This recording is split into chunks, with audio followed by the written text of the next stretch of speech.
नाज़रीन मेड़ वेझो बाईपास रोड ते हादसे जे नतीजे में मोटरसाइकिल सवार एक ॼणो फौत थी वियो आहे। वधीक तफ़सील सां टेलीफोन लाइन ते मौजूद आहे मेहरान टीवी जो रिपोर्टर रियाज़ चानियो। जी रियाज़, छा तफ़सील आहिनि?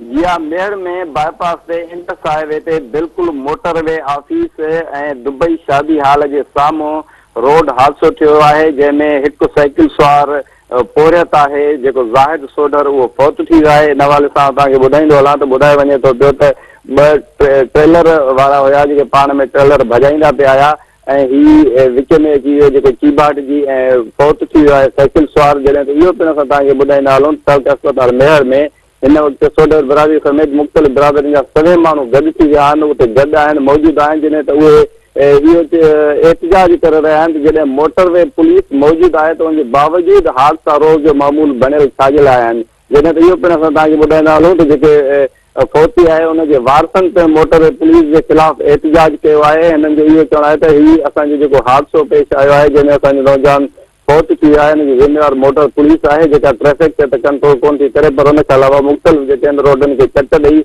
ऐं मुख़्तलिफ़ पेट्रोल पंप मालिकनि खां होटल मालिकनि या ॿिया जेके असांजा दुकान आहिनि सीएन जूं आहिनि उन्हनि खां पैसा वठी करे ऐं हादसाई रोड तोड़ाया विया आहिनि, जंहिंजे करे हादसा था पेश थिया अचनि ऐं हिननि इहो मुतालिब कयो त मोटर पुलिस जे ख़िलाफ़ कार्रवाई कई वञे। जॾहिं त इहो पिणु असां तव्हांखे ॿुधाईंदा हलो हिन वक़्तु फौती जेको आहे हुनजो पोस्टमार्टम अस्पताल मेहर में थी रहियो आहे। जी रियाज़, तव्हांजी महिरबानी।